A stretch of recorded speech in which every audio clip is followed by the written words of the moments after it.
of you here because you read Code is Just? Excellent.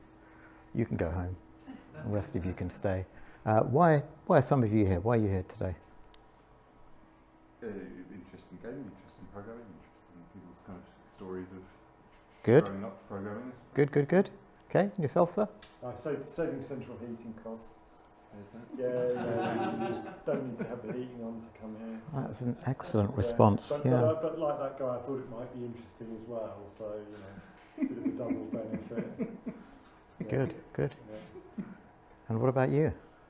Oh, because my partner Andy said that you were a really cool speaker and that I should That is definitely true, come. actually. That is actually true. She's got me out of jail there, you see. Right, I was the idiot who decided to walk from the station, so I won't be my usual self. I'm sorry about that. 65 minutes in the end, because that's what we did in the old days. We used to walk everywhere. Why don't we walk everywhere now? It's a good question. You save on central heating if you walk, that's for sure. Right, I'm going to talk about my early history. I'll focus on that a little bit, seeing as we are in a museum about computer history. I was born in the 60s, grew up in the 70s, and began my programming in the very early 1980s. I'm really happy to see that timeline. It's almost as if you planned it. The 80s were a different planet. Who remembers the 80s? Anyone here remember the 80s? Oh, fantastic. So you won't need to know a lot about this, but you remember these Polaroid cameras? Back in the 80s, these were cool. They weren't ironically cool. They were actually cool. They were the coolest cameras we had. Back then, computers weren't really a thing. They really weren't. It's really weird. If you went into an office, you didn't see computers. Think about that. It's like Mad Men, right? You walk in, see a desk, or some suitable British program of that era with some kind of portfolio or file folder. Who remembers Callan? Anyone remember Callan? Some of you've got to be old now. Maybe I'm the only one. That's very sad. We didn't even have these things. Never mind smartphones. Did you put your hand up so you remembered Callan? You couldn't have done. You couldn't have done. Oh, we didn't have CDs. We didn't have streaming. I mean, this was a different planet. So certainly no streaming, and never mind downloads. We didn't have the internet. So yeah, we had to go to libraries. I know they're kind of extinct now, but if we wanted knowledge, that's where we went. We didn't have GPS, really, it just wasn't a thing. We had to actually ask people for directions. We had phones like this, okay, not quite this old, but you did have to dial up. Back in the day, some of you might remember those really old modems, the acoustic coupling devices that actually coupled to the handset. Those are the very first modems we had, and they were incredibly slow. LCD TVs weren't a thing. There were no flat panels. There was no cable. There was no satellite. There wasn't even any nighttime TV. Then this thing comes along. And I was going to go for a Spectrum. And that's how I got caught up by the computer bug. I was much more into music back in the late 70s, early 80s. Fantastic time for music. We had punk, and then we had post-punk. And there was some remarkable activity there. And I wanted to be a musician. I didn't like any of this stuff. The early days of the home computing revolution I found boring, predominantly because everything was in black and white. The languages that we had available were boring. The graphics in those days were boring. But then a friend of mine gave me a leaflet at the end of 1982's class. So this would have been coming into the summer holidays of 1982 at school. And this was for the newly announced ZX Spectrum. And now I was excited. And I was excited because this thing did color. This thing had bitmap graphics. And it had the most obscene amount of RAM. I mean, it had up to 48K, beyond the dreams of avarice, really quite a ridiculous amount of RAM. You could do practically anything in that. Now, I didn't know how to program at the time. I'd been exposed to Cecil. Cecil was a programming language they taught at schools. And it was very much a low-level assembler-based programming language with very simple instructions that you had to write out onto a punched card. You had to encode on a punched card. And then you'd send these punch cards off to some processing center, or your teacher did, and a week later you get the results. So that was my exposure to programming. As you can imagine, I wasn't exactly enthralled. I much preferred The Cure and The Clash and so on. But then when my friend Jeff gave me this leaflet, for some reason I was bewitched.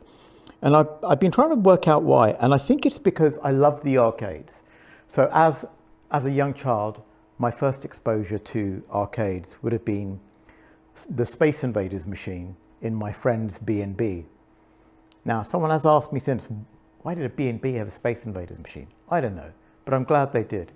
Because the first time I got to play it, something was altered in my brain permanently.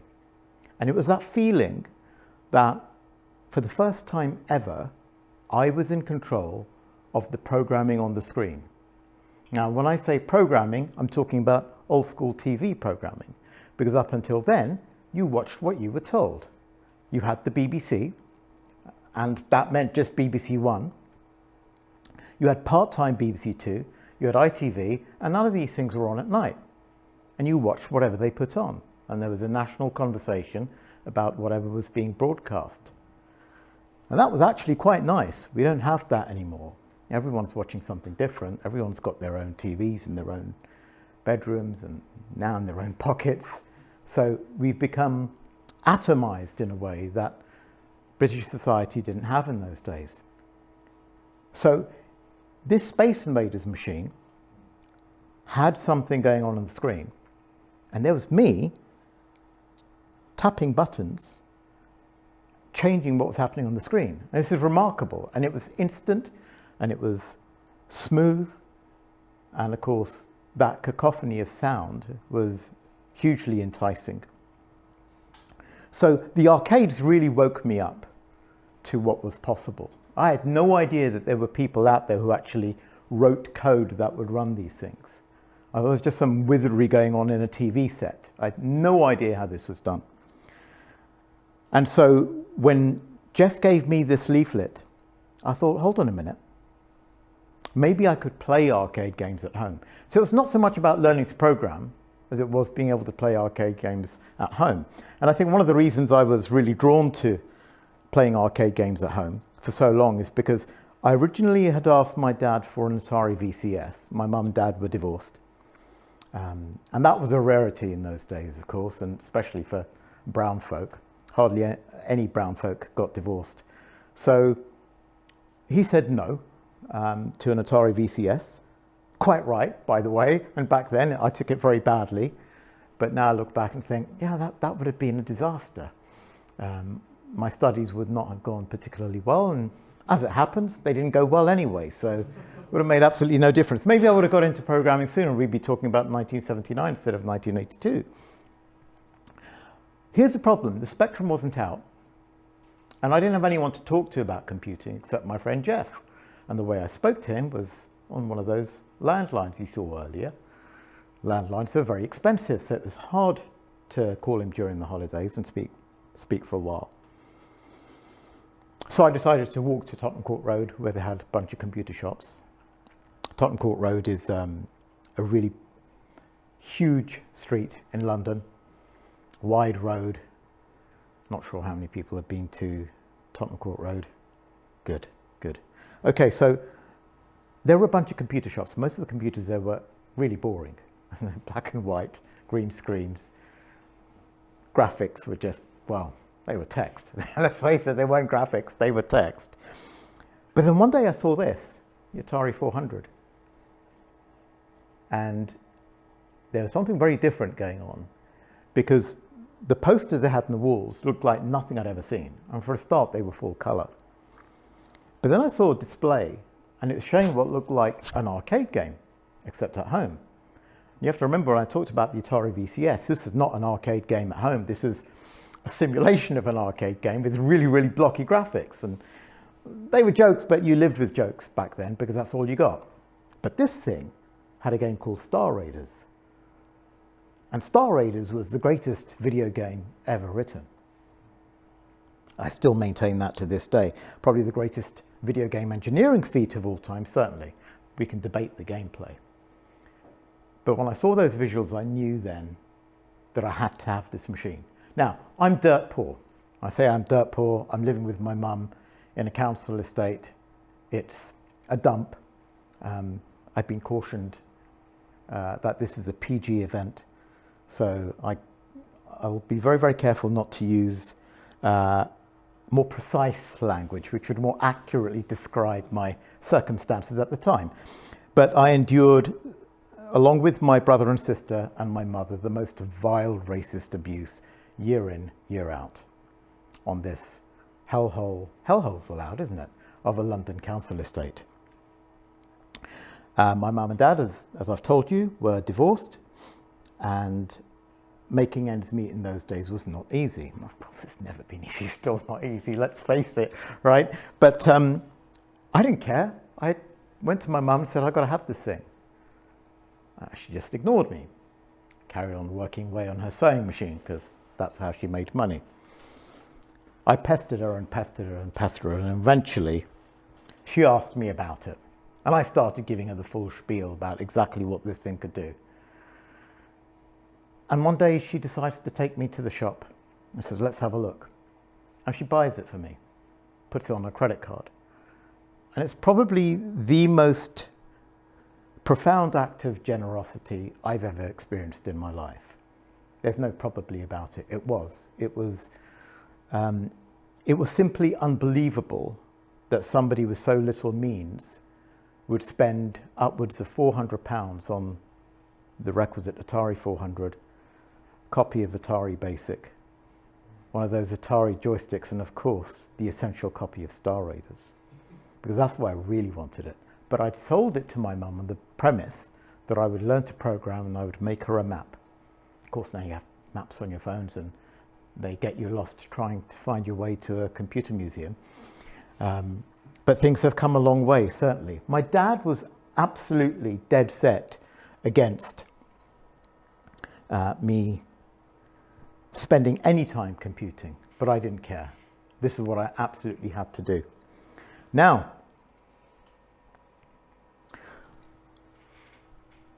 I set about learning how to program this machine, initially in BASIC and then in assembler. And the reason I started to learn assembler is because there was this kid, 16 years old, like myself at the time, Greg Christensen, who had written the game called Caverns of Mars, sent it off to Atari, who then awarded him a prize of $25,000 US for this game. I played it again the other day, and it's pretty impressive that a kid in 1980, I think it was 1981 that he actually did this, would get a game like this made. I mean, obviously it's a poor game by today's standards. A lot of people ask, what is it about that early time?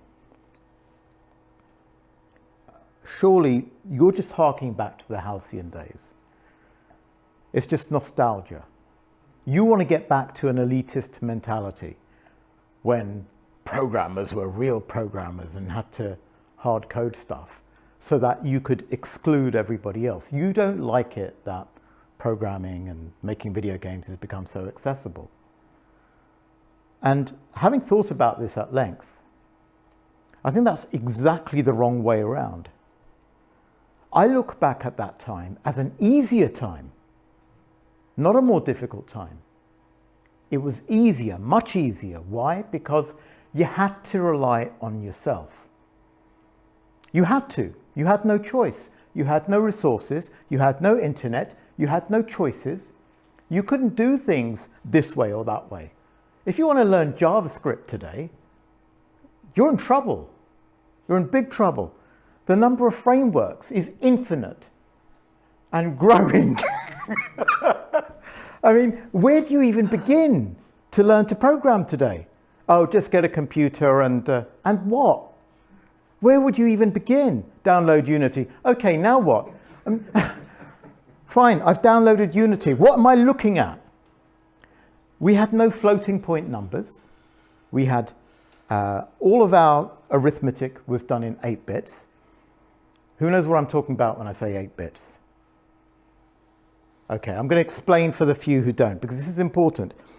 The biggest number you could handle at a time on computers of that era were 255. So you could represent any number conveniently from 0 to 255. Oh, and by the way, no number in between. You weren't allowed 1.5, for example, unless you represented the number a different way. That's it. Those are the only values you could have. And if you wanted to represent a 16-bit value, which is all the numbers from 0 to 65,535, you need to add 2 of those bytes, we call them, together and do the arithmetic on each part of that number separately. So if you think about an abacus, right, you've got units, tens, hundreds. In binary, you've got your 8-bit number, which is all the numbers 0 right up to 255, and then you've got all the numbers from 256 all the way up to 65,536 with an adjustment of 1. I mean, that's not important. The point being, everything was laborious, everything had to be done by hand, everything was slow, and you had to do everything yourself. There was no multiplication. The computer didn't multiply numbers for you. You had to show it how. The computer certainly didn't do division. There was certainly no floating point. There's absolutely nothing. As for line drawing, nobody knew what Brezhnev was. There's this algorithm called Brezhnev's line drawing algorithm, and you had to learn that algorithm, and you had to learn about how to step through certain values, because we all know about pixels, right? You can't just draw a line from this point to that point. You have to step through the pixel space, and you have to make sure it doesn't look too jaggy. And there's a way of doing that. Nobody knew what that was. We had to learn it. We had to put all these pieces together and do everything from the ground up. So why was that easy? Because you had no choice.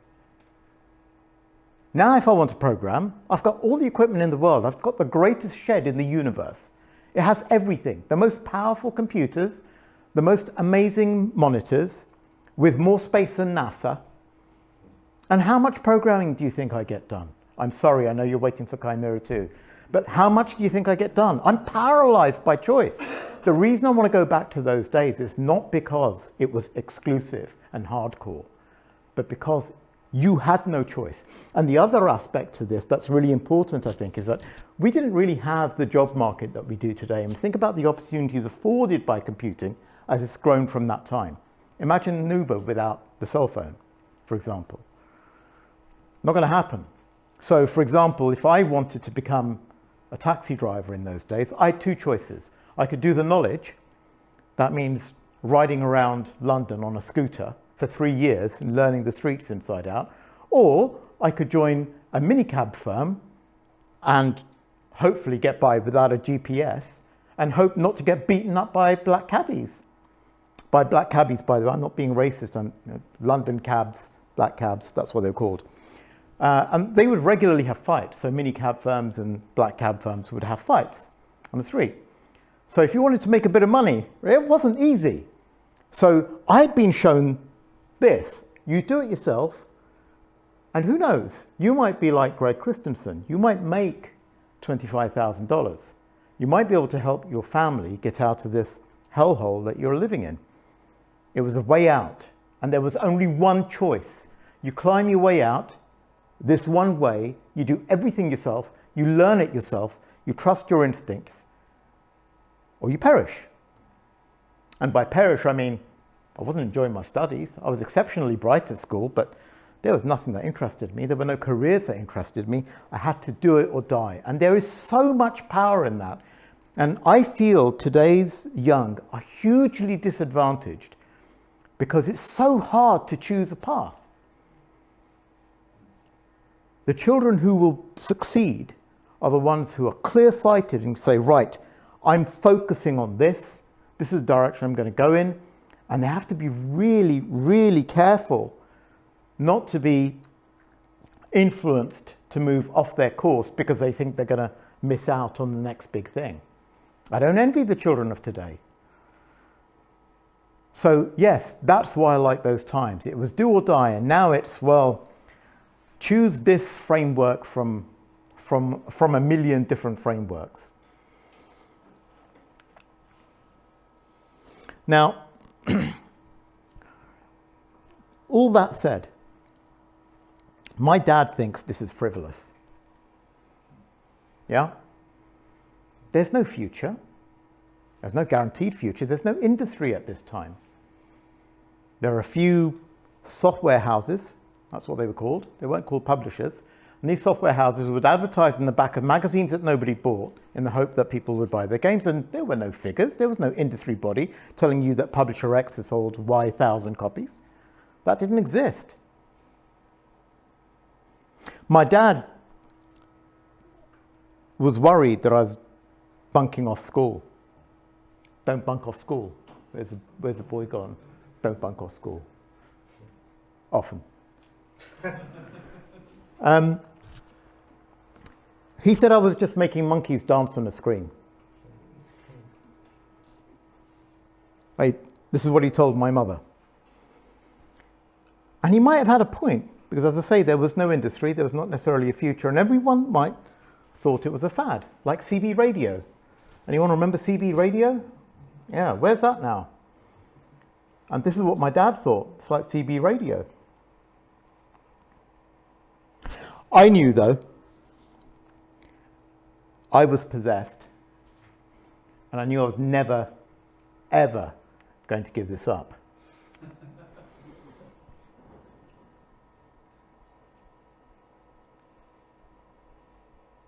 So, why were they the halcyon days? Not because they were difficult times, not because computers were really difficult to program and I knew how to do it. When you only have the one path, everything's really easy.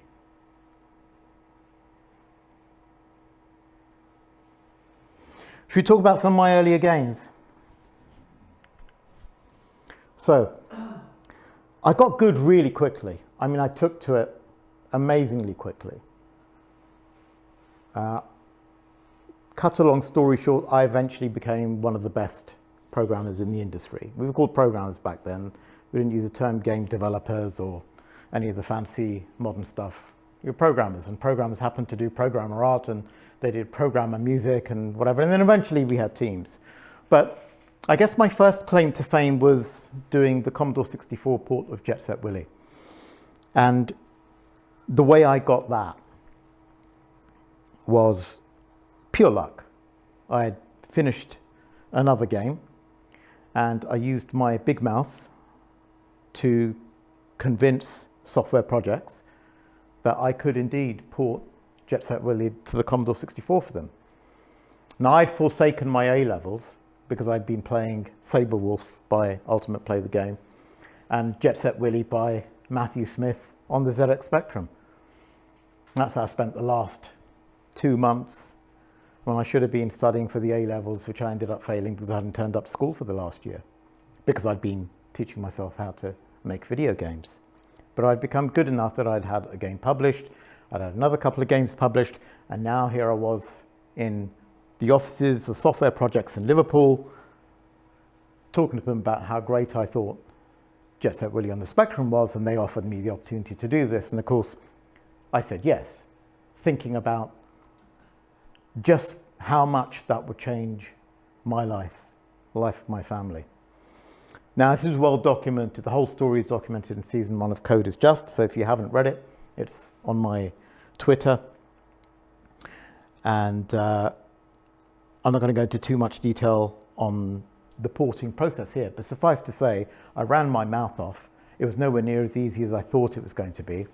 Of course it wasn't. I mean, I was, 18, 19 at the time. Nothing ever is. But I did it. I pulled it off, and I pulled it off in the time I thought I was going to do it.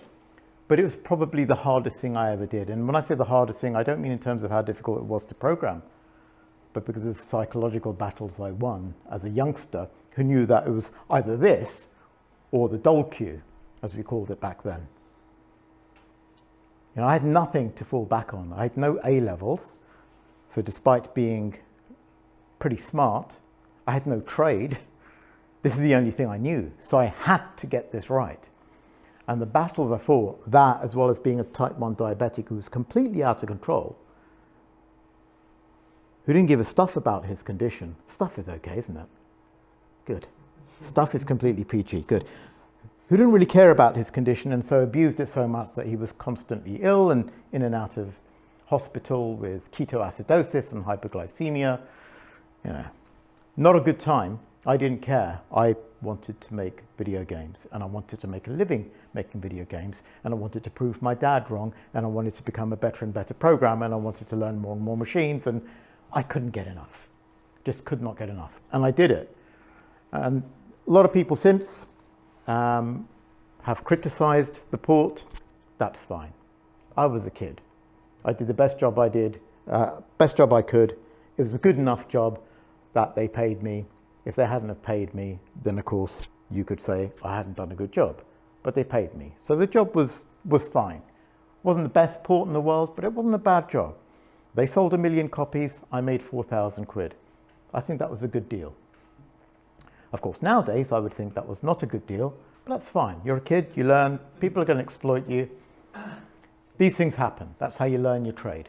And so they took a big gamble, by the way. They didn't have to trust a mouthy kid from a council estate in London with the crown jewels, probably the greatest game in the country up until that point. But they did. So credit to them, and they kept to their word. They said that they would give me £3,000 if I finished it in 4 weeks, and if I finished it in 3 weeks, they'd give me £4,000. I finished it in 3 weeks and 3 days. They still gave me the £4,000. I didn't have to sign the contract. I did sign the contract. So when I look back at that time, I'm really grateful that I got that opportunity because I'm still able to talk about it today. Don't make any money out of it today, of course, but it's still a great tale to talk about, and people still want to hear about it for some reason. So that's it there. That's my version. You can see here that it hasn't ported particularly cleanly.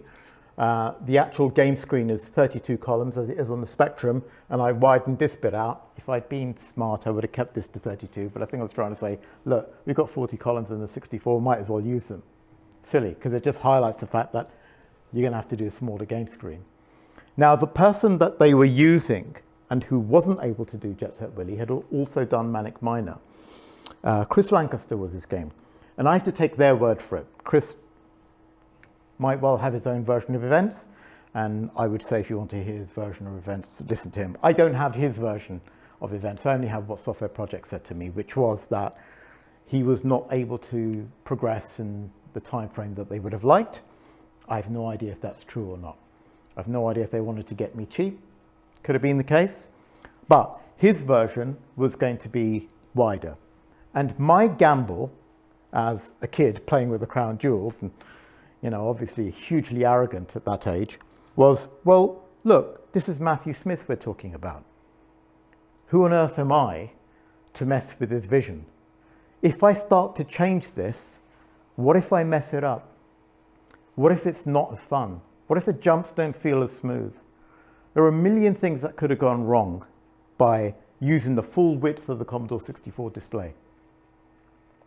And I didn't think it was sensible to dress it up by putting other stuff into the side of the screen. I just thought, this is his vision, unashamed, this is the best that can be done. They've given me 3 to 4 weeks to do this. Let's get on with it, because I'm not sure I can do it. But I did it. So good stuff. Anyway, I went into a depression after that, because, you know, what is there left to life after Jet Set Willy? You know, that's it, game over. You can't get any higher than that. I'm serious, I went into depression for 6 months. How stupid. I had no one to tell me, look, use this. Use this to go and get more gigs, you know. No mentors. Of course, my dad wasn't really around, so didn't get to see him very much. So no one really advising me that actually things are okay. You know, this is quite normal. You know, go and enjoy the money you just made. That's a lot of money for a poor kid from a council estate with the wrong colour skin in the 1980s. So I did spend some time enjoying that money, and it was great to be able to buy albums. All the albums I wanted to buy when I was younger, I'm finally in the record shops, and $2.99 for Regatta de Blanc. Yeah.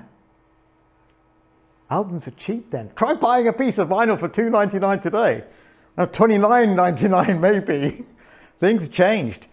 Okay, so when I went into a funk, the only thing that got me out of that, that's not rude by the way, funk is completely clean. It's very old school the way I'm using it. I'm not talking about a genre of music either.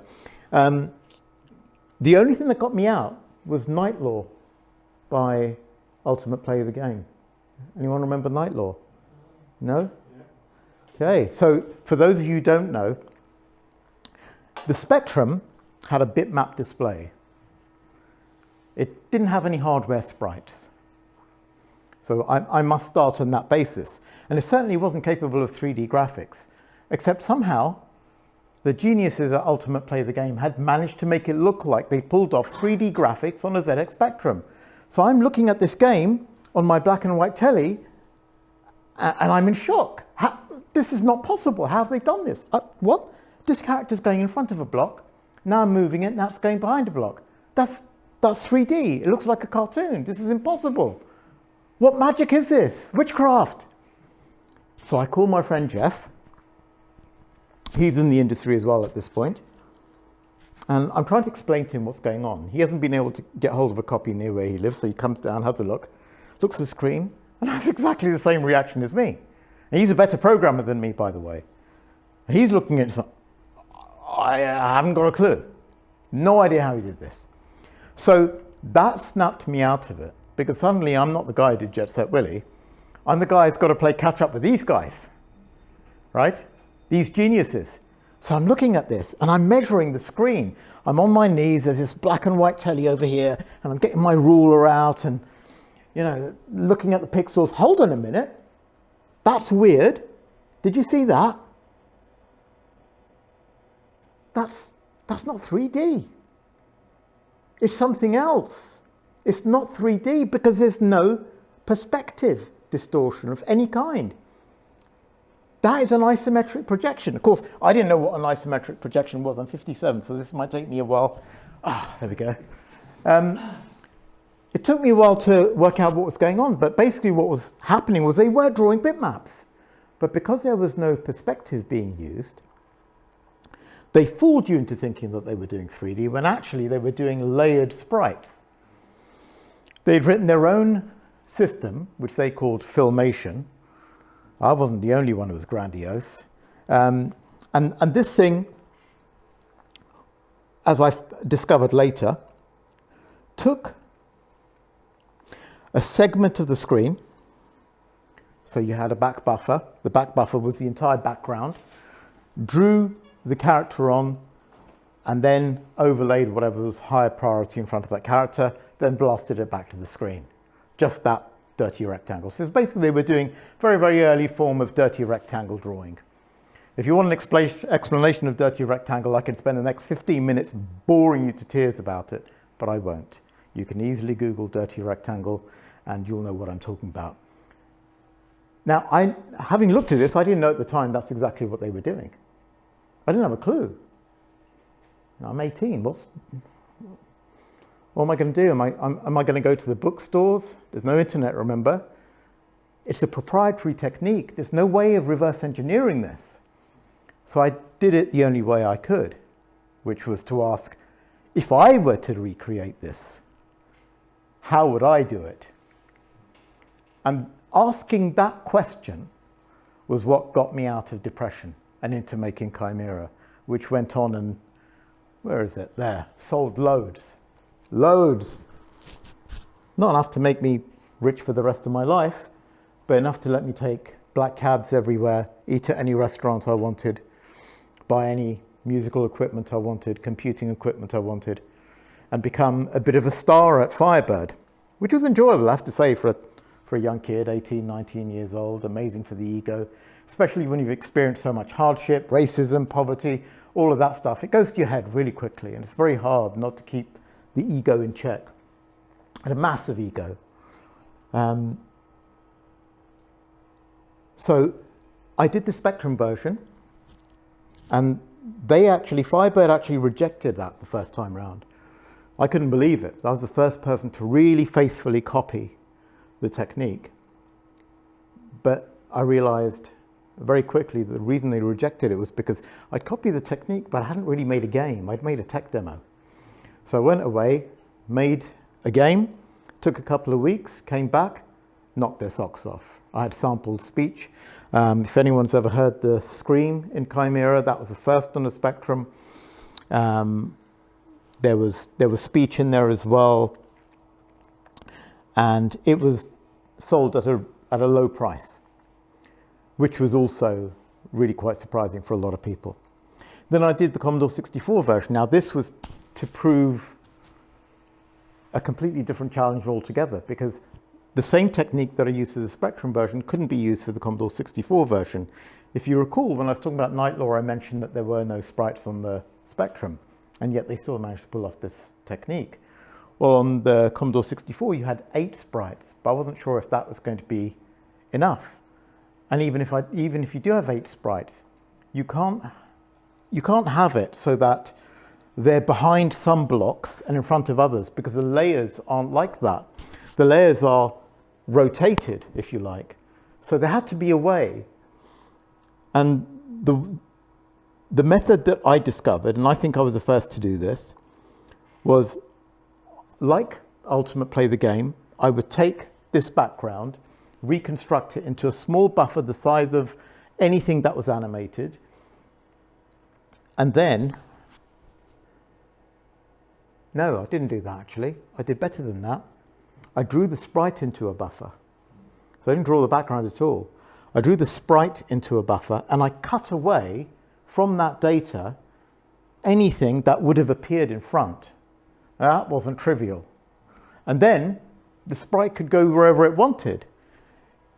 So there was nothing being drawn in front of it, because it didn't need to be, because I'd cut away the bits that were meant to be invisible. So that's the way I solved that problem. It worked really well, and consequently made the C64 version the quickest version. After that, I did, head inflated, and Firebird talking about cloning me and inviting me to all kinds of high-level meetings where I was being asked to port absolutely everything, including Nightshade, by the way. And that was a nice full circle moment, where Nightshade was the scrolling isometric game made by Ultimate Play the Game. And Firebird had the rights to convert it, and they asked me to do it. I developed a really lovely relationship with Ultimate. Spoke to Tim and Chris Stamper, the legends, on the phone at length. And they eventually asked me the greatest question, probably greater than will you marry me, which was, will you port Night Law and Alienate to the Commodore 64? Of course, instantly, yes, absolutely. But things fell apart, and that's another story. But I did do Nightshade, and they were happy with the results. And I then set about working on Pandora. Pandora was done on the Commodore 64, and it was also done on the Amiga and the ST. And during the development of that, I also did Nihilist up here, which is on the Spectrum, and of which I think it was your Spectrum, could have been another, or your Sinclair. Can't remember who said, everybody said doing Paradroid on the Spectrum was impossible. Well, this guy seems to have had a pretty good go of it. And this was a system that Firebird tried to license from me, and like an arrogant so-and-so, I said, no, I should have just taken the money, but I just did one game with the system. But basically it was parallax scrolling on a Spectrum, and it was doing things that nobody else was doing. So I was particularly proud of that. The gameplay was weak. I've always been weak at gameplay, not ashamed to admit that. Always been more of a technician. So that's a potted history of my games. How are we doing for time? Terrible. Excellent. So, 1994. I'm going to blast through this as quickly as I can. Suddenly the industry is becoming quite grown up. And a game like Donkey Kong Country, sold over 9 million copies and generated over $1/3 billion in revenue. And my dad's maybe beginning to accept that, you know, maybe I'm onto something after all, because I've now been in the industry for 12 years. And now you need teams. And yes, I think that is, I'm going to be inflammatory here, that's not code, that's HTML. Sorry, that's, if you're into programming, you'll know nobody does that. It's quite rude to say that HTML isn't code, but it really isn't. It's not Turing complete, is it? HTML isn't Turing complete, right? So it's not programming. I stand by my words. Now, when you get this kind of money into an industry, it becomes part of the culture. And when something becomes part of the culture, it starts to get attention. And when that happens, people start to blame it for things. And we were at the point in the industry where people in politics and in media were beginning to target video games, saying it was a cause of violence, particularly gun violence. And I had to ask myself a question. Question I had to ask myself was I hurting people with what I was doing? I hope people got that little Dirty Harry reference there. That wasn't planned, by the way, not scripted at all. Excellent, thank you. So was I hurting people? Good question. I'm going to answer that question by saying it's not the first or the last time such a question has been asked of something that begins to impress itself upon the culture. Take TikTok. Huge outrage about TikTok. It's destroying the attention of our children. Is it? I don't know. Maybe.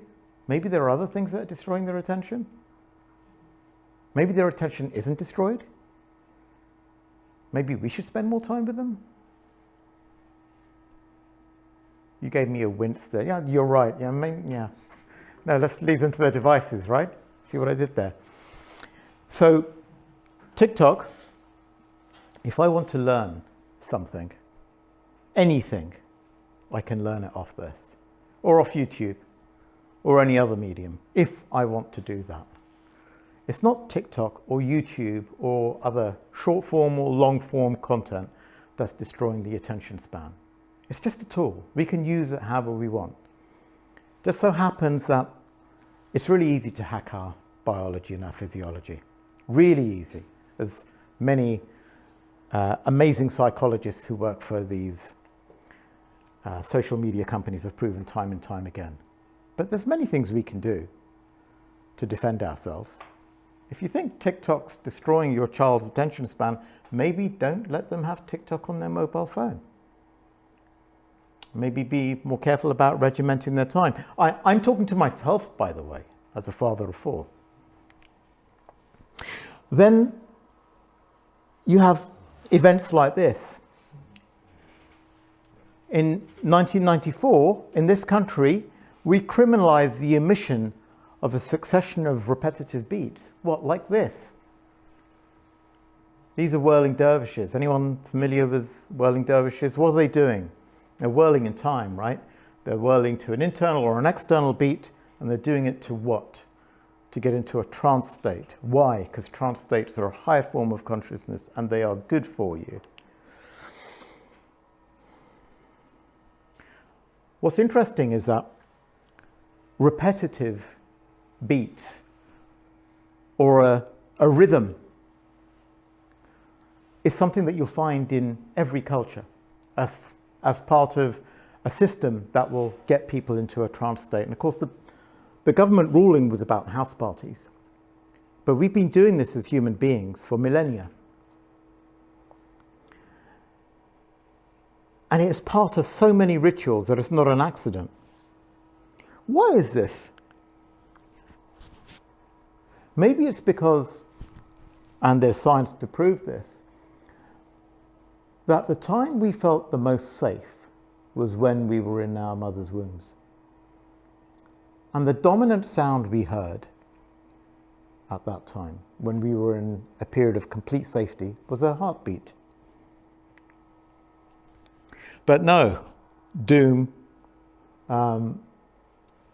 was cited as influential in the Columbine massacre, which of course is absolute nonsense, has been disproven. There could have been a million correlations that could have suggested otherwise, but of course we were in the crosshairs. They look a sorry state now, Black Sabbath, don't they? But they were accused of being, and all heavy metal was accused of having satanic influences. D&D, who plays D&D? I will read this out to you because it's very, very hard to believe this is actually true. But when D&D came out, it was accused of provoking Satanism, child abuse, demon worship, and suicide, suicidal ideation. D&D, I kid you not. I played D&D for the first time recently with some old friends. I only have old friends because I am old, and loved it. And I've looked in a mirror very closely, cannot find the 666 anywhere, or the beginnings of horns sprouting. And then, of course, in my era, we had John Lydon, Johnny Rotten at the time, singing "We Are the Flowers in Your Dustbin." And that tells me something profound, that actually we reject the ideas of youth at our peril. They are the flowers in our dustbin. And we, as we grow older, become more conservative. Not everyone, thankfully. I don't think the people in this room are guilty of that. But on the whole, society becomes more conservative the older we grow, and we start to turn against youth, and we start to throw these flowers in the dustbin. This is Death Race in 1976. This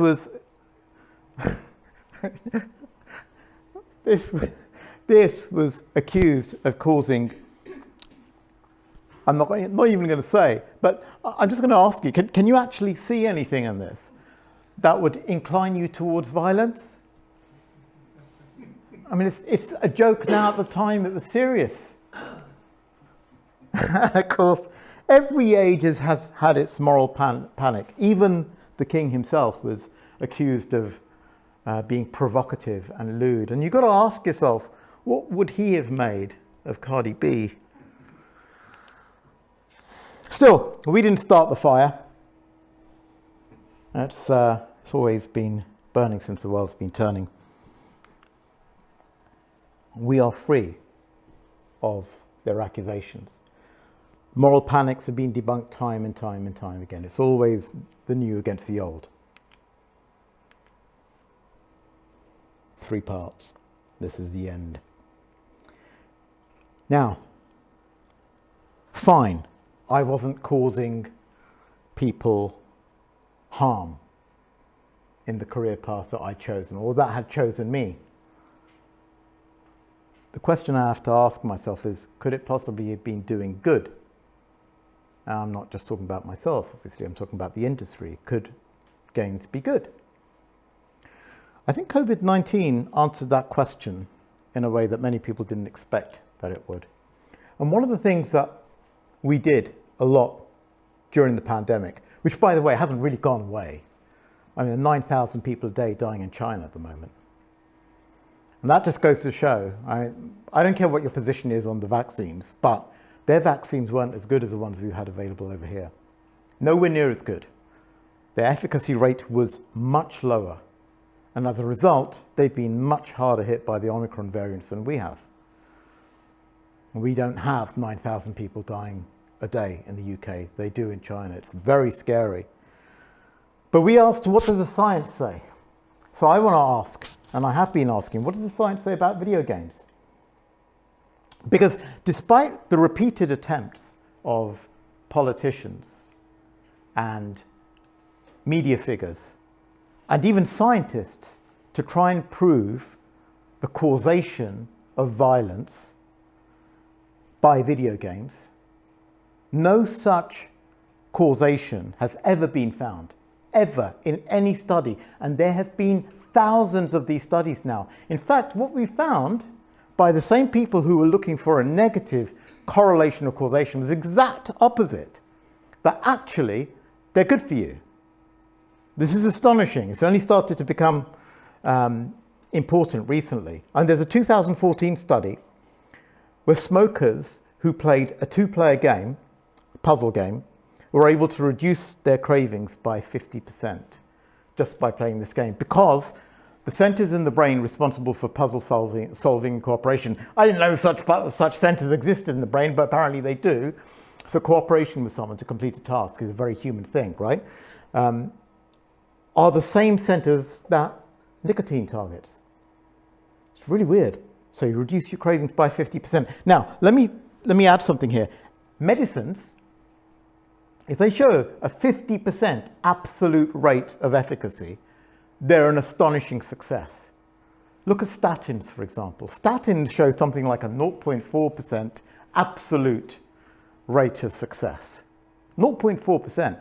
And they'll say that relatively it's really good.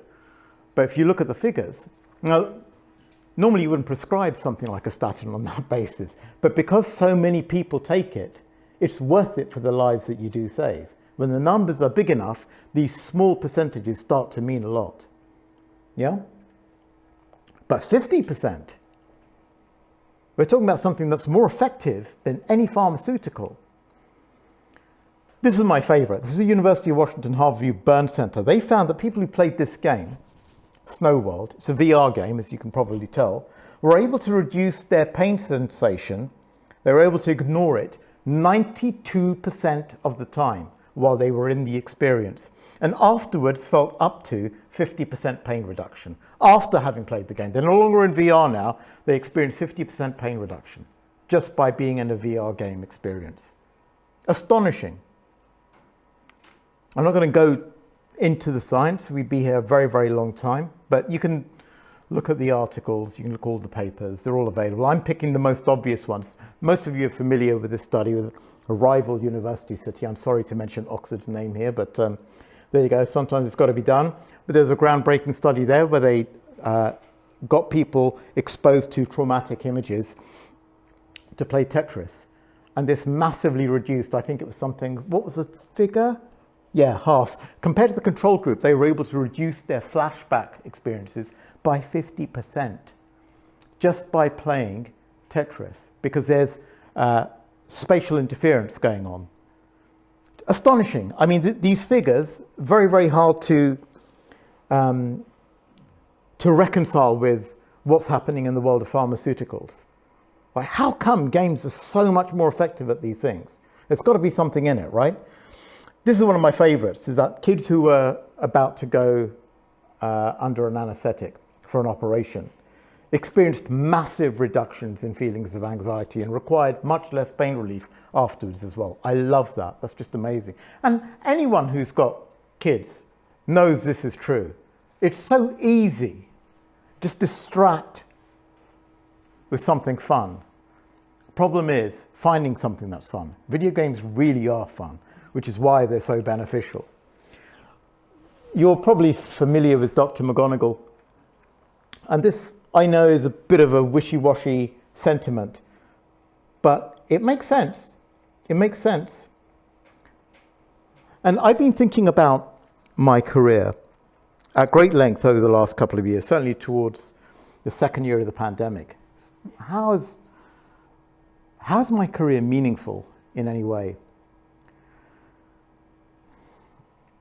And when I started to see these studies and the results of these studies, I saw just how much good video games were doing. And when I saw just how much benefit people derived from video games, particularly cooperative video games during the pandemic, I felt vindicated. And I just wish that my dad had still been alive to see that actually, he wanted his son to be a doctor, and, kind of am. I mean, all right, I'm in the healing profession, maybe. It's a stretch, but making monkeys dance on the screen can actually help people. So when my friend Mike Wilson reached out to me about a year or so ago to say he was setting up a company where they were going to investigate this, and he'd been looking at my online discussions about finding meaning in video games, I said, yeah, I absolutely have to do this. And that's why I joined Deepwell, and that's why I'm helping them produce games that hopefully will make a difference in people's lives, certainly around anxiety and so forth. I mean, the pandemic totally showed us the power and the healing of video games. You know, play isn't like other forms of entertainment. And we could all use more of it in our lives. We've forgotten how to sleep. We've forgotten how to laugh. We've forgotten how to reach people or to be reached.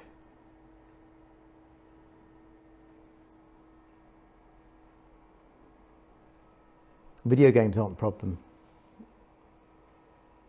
I think video games are definitely, if not the answer, definitely part of the answer. And yes, for you Bowie fans, yes, I know, but playing video games is good for you. Our world needs video games. That's that, I'm afraid.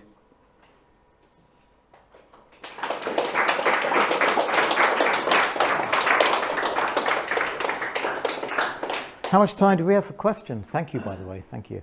I mean, the kid in me is dying to ask a question. And Yes. It was a kid in the mid-1980s in a small southern Italian town, village actually, that, he felt all the isolation of being the only one with, into computers and programming basic games. How do exactly you switch from being you doing your own computer games on your computer to show it to the world? Because that was before the internet, right? That you needed a connection or speaking to company. How did that happen? Oh my God, you've got games in mind that I've not seen in years. Sorry, I just got distracted. How did that happen? Okay, so I had a big mouth. I was good at presenting. I was good at public speaking. I'd already done some writing, and I'd recited one of my poems for some BBC program.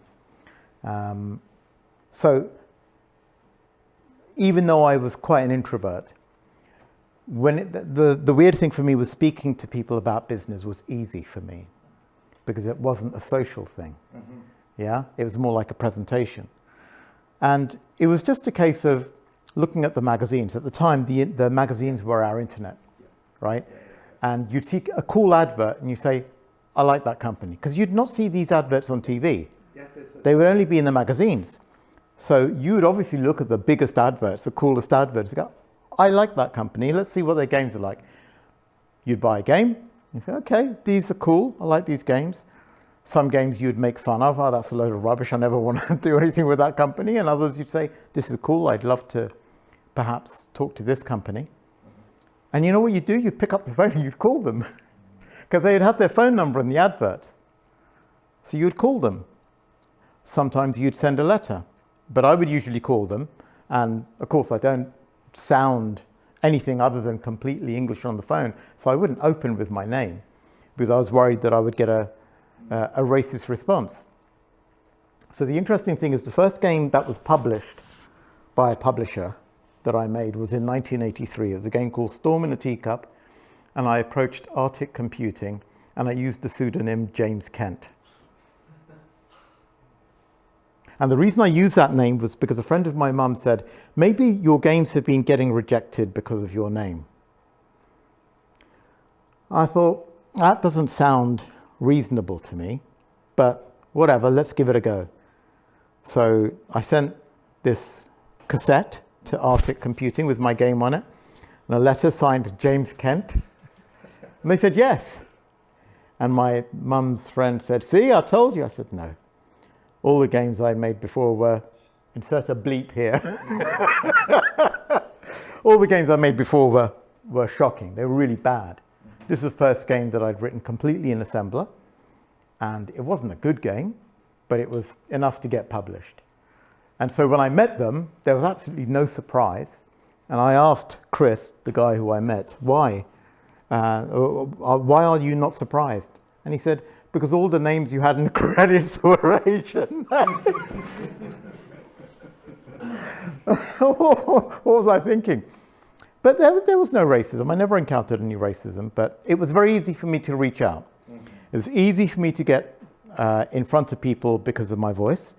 I grew up in a time when I think even in London, how you spoke was very important. And I went to a pretty awful comprehensive school, but thankfully I went to a very good primary school. It's a Church of England school, and I learned to speak reasonably well there. I was the best in English at school, and they didn't like that, being a C of E school, having a brown kid winning all the English stuff. But it was fine. You know, I loved it. I loved English as a language, and I loved being expressive in it. But all of this made it very easy for me to approach people, very easy to speak to them on the phone, very easy to get meetings.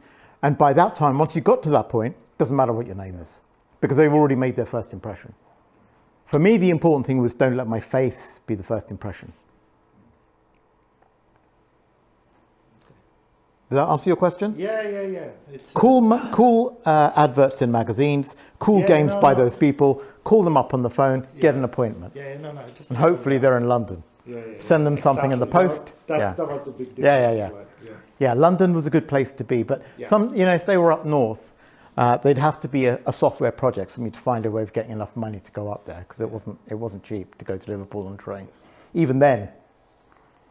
Yeah, I'm here because I've been following you on Twitter for more than a decade, since the beta days.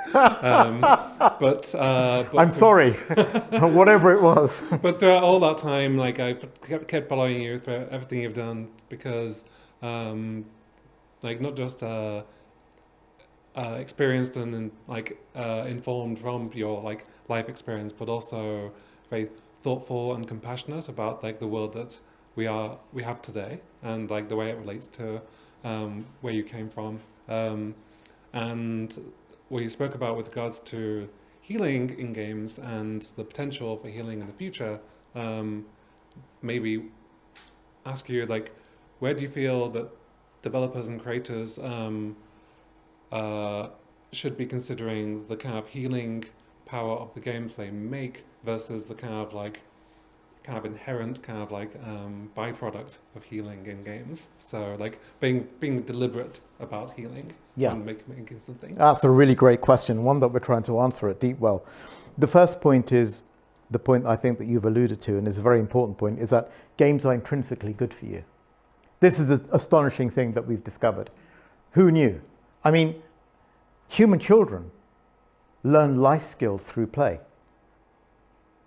All life is modeled by children through play, usually amongst, with other children, and in a controlled environment. You're modeling life situations, and you're modeling fantastical situations as well through play. This is how children learn. And it's always, well, I say always, most of the time the environment is safe. And what a video game does, it provides you, hopefully, as long as you haven't got toxic people in an online game, and we're doing what we can to try and fix that, you have a relatively safe environment. No physical harm is going to come to you if you play a video game. Now, there are definitely situations where people can become addicted to video games. We've seen this particularly in Asia. It's not a huge problem, but it is a problem that needs to be acknowledged.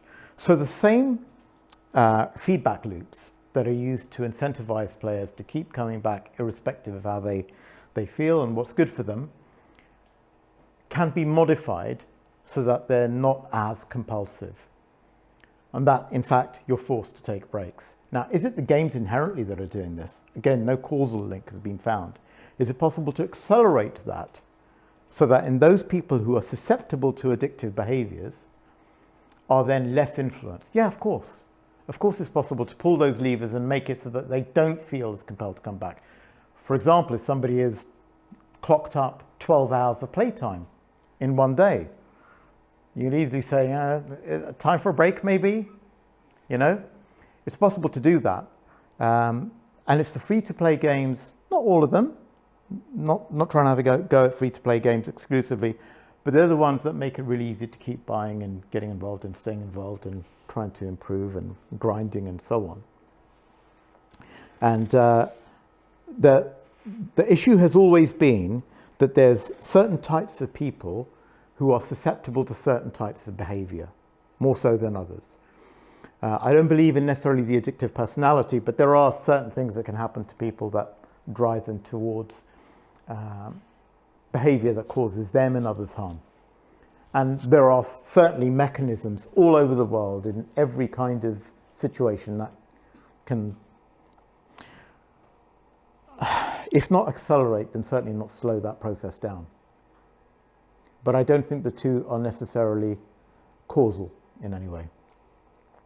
Now, my point is, games are compulsion loops. Okay, that the idea is that you want people to carry on playing, not because it's bad for you, but because it's rewarding. So how do we make it so that those rewards aren't the only thing that the player sees? Because many people play games just because it's the only place in their life they're getting any reward. That's very sad. So that is a societal problem. It's not a video game problem. It's not for the video games industry to solve this. For some people, the only solace they had during lockdowns was to play video games. Now, would you say to them, sorry, you've been playing for 12 hours? What if that's the thing that's stopping them having suicidal ideation? It's a very difficult balance to achieve. But what you can do, I think, so this is the first, there's a second phase to the response as well. The things that you can do will not ensure, but will limit that kind of over-compulsive behavior. And that means not being greedy and not trying to make too much money from players and not have them grind forever for no benefit. Lots of things you can do to avoid the worst Skinner box type experience that you'll get in some video games. You know, we're not about Skinner boxes. And I think most people making video games are not about Skinner boxes either. Now, the second thing you're asking is, okay, fine, video games are good for you, but what specifically can we focus on? Well, that's what we call mechanisms of action. So in the same way that a pharmaceutical has a mechanism of action that causes a particular chemical cascade that has a beneficial effect or limits a toxic effect in the human physiology, so there are things that can be done in video games that will have a beneficial effect. Now, breathing is the obvious one. There are all kinds of patterns of breathing that can be prescribed to induce different states. Some of you might have heard of Wim Hof breathing. Now that will get you into a state of having a lot of oxygen available. It can make it easy for you to perform more push-ups than you might otherwise perform. Some people have demonstrated an enhanced immune system effect from doing Wim Hof breathing. Then of course there's box breathing, which is prescribed to people to help them manage their stress levels. Then there's all kinds of yogic breathing that can induce different states. So breathing alone has so many different mechanisms of action that will keep you going for a very long time. But there's other stuff as well, like for example, vagus nerve stimulation. What can do that? Singing can do that. So a game that involves singing could promote that. A game that promotes movement in a certain way, to certain rhythms, at certain times, can promote that, and it can be measured. The question is, once you've established this mechanism of action, can you get it to a point where it's providing repeatable, measurable results? If you can do that, then you can have it literally available over the counter as a medication, right? Or you can seek approval through some kind of body, like in the US it would be the FDA. And it can then be prescribed by health services around the world. And it would be way cheaper than a lot of other drugs available, that's for sure. But these things, as you've seen from some of my examples, produce massive beneficial effects. I'm sorry I'm taking so long to answer the questions, but they are very, very good questions. That's really been, that's really helped, and it's really been a lot to think about. Thank you very much. You're welcome. I feel intimidated now. You've just said they're good questions, so I'll try and ask a good. It's related to the last one. So myself and my partner Emma here, we both work in the field of public health. And public health practitioners, I mean, a lot of them don't care about video games, and that's fine, they're sort of inert. But those that do tend to fall into two groups. There's a group that sees the benefit, but believes that to have therapeutic benefit, a video game must be specifically designed for therapeutic purposes. And then there's quite a large group, particularly in some areas like physical activity, whereby these people are perfectly happy to spend 9 hours a day sitting in front of their computer writing how terrible physical inactivity is, but are not keen on the idea of people spending 3 hours on a video game. And actually, I went to a talk. It was a big trial, randomized control trial a few years ago, where they'd randomized these poor kids to have their consoles removed from the house with the idea of increasing their physical activity. And the trial showed, unsurprisingly, no effect, because I just think the children were sitting sobbing. And I put my hand up and said, why did you randomise the removal of consoles? Why didn't you choose books instead? Because that's also a sedentary behaviour that has benefit, just like, video game. And there's absolute silence in the room and shock that I'd asked this, like, how could you possibly think books are bad and, video game consoles are good? Whereas in fact, we would all argue books are important, but also games consoles are. So how do we get that wider message out there? Because it seems to me to be quite niche still, that there's this quite niche view that certain types of video games might be okay.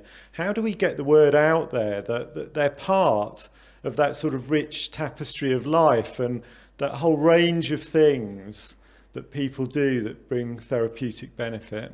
It's a superb question. I don't know what you were worried about. Thank you. I'm relieved. That indeed is a challenge. You've heard the saying, when the student is ready, the teacher will appear. Well, the times are certainly ready. We're going through probably the greatest mental health pandemic globally that there's ever been. The need has never been greater. Health services around the world, as I'm sure you're well aware, are under enormous strain, which is only increasing. The amount of anxiety and depression suffered as a result of the cost of living crisis. And this is after a decade plus of austerity. By the way, I'm not trying to make a political point here. I'm just emphasizing the reality, has meant that there are people who are having to decide between heating and eating. We know this. That causes tremendous anxiety. We know that poverty is one of the greatest drivers of anxiety and depression that there is. It's not a surprise at all. So the need is there, and the health services don't have the answer, and they can't afford the traditional answers. And what are the traditional answers? Put people on medication? How effective is that? Not very is the answer, sadly. Not very. So what we need are some games that come out with the explicit purpose of helping with anxiety. We need those games to demonstrate positive clinical effect. When that happens and people realize these things are 30, 35 quid, dollars a pop, or however much games are nowadays, showing my age, they're more like $50, $60 a pop, aren't they? I was thinking more like VR. Then doctors will have to take notice, because doctors don't want their patients to be mentally unwell. But the options they have at the moment are limited. When we can approach medical professionals with games that have been certified by the FDA as having significant anxiety reduction effects, when that starts to happen, then I think we'll finally see some pioneers, certainly in the medical fields, starting to tout video games as a potential solution. And then it will catch fire, because it will just be so obvious by then that they're clearly good for you, especially when you look at the results, right? So for example, taking medication for anxiety, it's not a good long-term strategy if the underlying issues have not been addressed. But if some of the underlying issues can be addressed just through more positive engagement and suspension of some of the inward spiraling thought that occurs. Because remember, that inward spiraling thought doesn't stop when you start to take anti-anxiety medication. It just gets masked. But when you're playing a video game, you're genuinely having fun. You can't help it, The other thing about video games also compared to traditional medication, I'm not just talking about anxiety or antidepressant medication, is the compliance, the patient compliance. Because patient compliance with traditional medication is very poor. But we know that video games are compelling and people keep coming back to them. They feel motivated. So that's the other thing. The games have to be good. They can't just be, oh, do this task in a video game. It can't be gamified stuff. It can't be, here's the medicine, it's gamified. It's got to be, this is an amazing video game. It's going to take you on a journey. You're going to enjoy it. And without realizing, you're going to feel better and you won't necessarily know why. And that will help, say, 50% of people, 70% of people. So we do need some pioneers. We do need some games to start getting approved through the FDA for these specific purposes. We need some doctors to pioneer their use. It's not going to happen overnight, but it is going to happen because there are no other solutions, and the chemical solution can't be the only one. It might be the right thing for certain cases, but it can't be the only way we address this mental health pandemic. But yeah, great question. So you've spoken about how different the games industry was, not being around back in the 80s and how it is now. If you were to want to try and get into games development now, how would you approach that when you say it's so difficult, when there's all that choice that's out there and all those online resources and how hard is it to be a bedroom coder versus try and find a big organisation? There's lots of very large games organisations. Where would you start, do you think? Right, that's another really good question. I get asked it a lot and my answer always changes. And the reason it changes is because the industry keeps changing. Right, so the first thing is why? Why do you want to make games? That's the first thing. Second thing is, do you want to make entire games by yourself? Or do you want to work as part of a team? Third thing is, do you want to specialize? Because at the beginning, you have to do everything. I had to do everything at the beginning, right? But as the industry's progressed and the games have grown and become more complex, like any other industry, specialization starts to happen and people start to go down certain routes and really do a deep dive in certain areas. So that nowadays, for example, you don't just have programmers. You have graphics programmers, you have shader programmers, you have engine programmers, you have AI programmers, you have God knows what programmers. I mean, it's going to get more and more specialized. You have UI programmers. I'm going to stop with the programmers. It just goes on and on, right? So that's one potential path. The other path is the indie path. I'm doing it because I love it and therefore I'm going to make game all by myself. In which case my advice would be exactly what I said at the beginning, which is if you've got a PC or a Mac, just download a copy of Unity, it's free, and get started. And if you want to learn how to make stuff, there's loads of tutorials on YouTube. There's also the Unity tutorials, which you can get from learn.unity3d.com. But Unity is a really, really good way of starting. But it is a rabbit hole. There's a lot more to it, and there's many ways to skin a cat, so to speak. I love cats, by the way, so that was very much metaphor. So it won't necessarily be as easy as in my day, because you have so many ways of doing things, even with Unity. But it is, relatively speaking, easy. You don't even have to learn to program if you don't want to.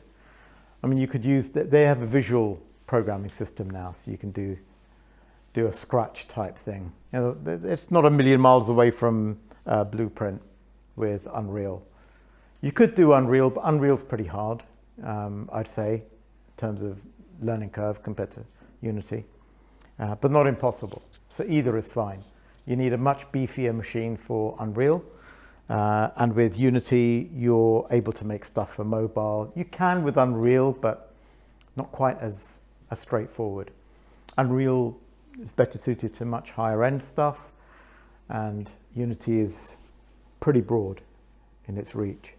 So that's what I would say. And it also depends how old. If you're asking for a child, probably if they're pre-teen, start with Scratch. and then progress to something like Python, and then move to Unity, or just goes from scratch to Unity. Depends on the aptitude of the child. If you're a bit more grown up, and you've got a job and you want to do it in your own time, then yeah, I would say download Unity, watch some videos and get going. I'm going to do it, you know, I've been thinking about this for a while. I taught a bunch of university students at Norwich how to make a game from scratch in Unity. I can't believe I didn't record that course. I should have stuck that out. But I think I'll do something similar on Skillshare and YouTube or whatever. So if anyone does want to learn how to make Unity from somebody who's not going to try and string things out and make things longer and more complicated than they need be, then watch out for that at some point maybe. But otherwise, there's loads of videos out there. In terms of the societal benefits or meaning in games, I think most of the talk has been around kind of medical conditions like anxiety and things like that. And by way of example, Cambridge University, they made a game to essentially, when people played it, they were able to identify fake news. So it kind of tackled toxic digital behaviors, things of that nature. Your work at Deepwell, I'm not sure if you're at liberty to kind of talk about that in detail. Is it focused more on the kind of medical side, or is it kind of just overarching? Are there any kind of projects that you're working on that would kind of tap into kind of societal challenges that link to digital toxic behaviors, such as fake news and things like that? Not at the moment. Right. That's a huge challenge. The two big challenges that we're facing are the mental health crisis that the world's facing, and the Syndrome X / type 2 diabetes / obesity crisis. Those two are huge, pardon the pun. Again, I didn't mean that. I really need to script stuff better rather than just give you an ad hoc response. But those two are huge in their own rights. They're going to cost health services around the world an absolute fortune. And those are two areas of low-hanging fruit we can address. I don't think that rules out the other stuff, like digital toxic behavior. I mean, I've been subjected to it. I've been called all manner of names, which are unfit for a PG audience, I'm afraid. Going right back to the beginnings of online play. I guess it was my fault for using the handle Muslim. I guess I was asking for it. But yeah, I was called all manner of things, and it wasn't pleasant. It wasn't nice for my family to hear those things on chat. But it made me give up on online play for a while. Certainly Call of Duty. But eventually I got quite depressed. I started playing Call of Duty an awful lot. I became really good at it. And I started beating those racists, and it felt great. And Chimera 2, it's Yes. a vanity project. How far along with it are you? I would say I'm a quarter of the way. Quarter. The hardest quarter. And the only thing that stopped me is because I've been so focused on Deepwell for the last year. It's been very hard for me to make any progress. But I made it part of my New Year's plans to start to chip away. And I'll say this here because I haven't mentioned this before. By the way, that game I made for the rest of you, that game I made in 1985, Chimera, the one that got me out of my depression, that made me a ton of money and made me feel great. And I won't stop banging on about it because it was such a great time, 1985, and I wish I could go back. I'm doing a sequel. And I've been promising to do a sequel for a very, very long time, since 2010, in fact. But now I've actually got something out, so I'm accountable to people who've given me a little bit of money for it. Not a life-changing amount of money, certainly, but I do feel responsible. And so this year I'm going to be chipping away at that. But the reason I'm giving you a long-winded answer is because one of the things that I was not able to find for it, or code for it, this is the thing, you see, in the old days I just had to have coded it. Now I'm thinking there must be a solution for this. Someone else has done this somewhere, and they hadn't, but they have now, and that thing is ChatGPT, or rather OpenAI's interface to their technology. Because I wanted this game to feature really provocatively intelligent AI. And I wanted the player to experience what it's like to have a conversation with a computer that was controlling a generation ship and that had observed or witnessed terrible human behavior over millennia and was now damaged as a result. And what would that conversation be like? And what would happen to the ship as a result? Now that tech is available, I'm able to work on it this year. So yeah, it's going to be interesting. That's what I'm working on. So there will be another release in the first quarter of this year. Oh, sweet. I've committed to it now.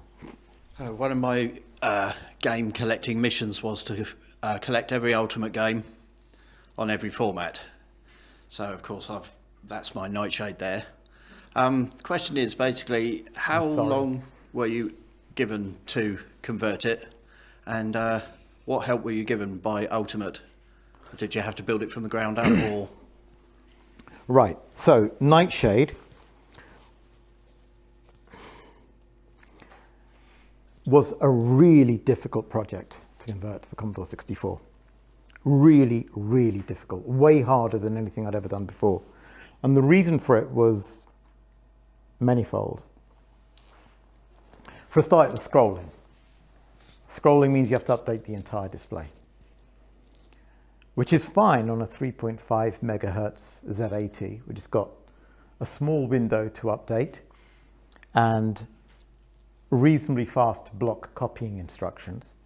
It's not so much fun on the Commodore 64, which has a much more limited 1 megahertz 6502.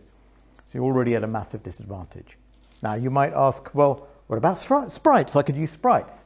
Sadly not. And the reason for that was, in the Spectrum version, you could have way more sprites than were available, and you still had to mask them, so you would slow everything down regardless. So I copied their style, their technique, and just optimized the heck out of it. And it did not run particularly fast. There's no doubt it was nowhere near as nice to play as the Spectrum version, but it was fast enough to sell. Now, how much help was I given? I got to speak to Chris Stamper a lot about how they did it, and it didn't help. And it didn't help because although he was a genius, he couldn't help me do 6502.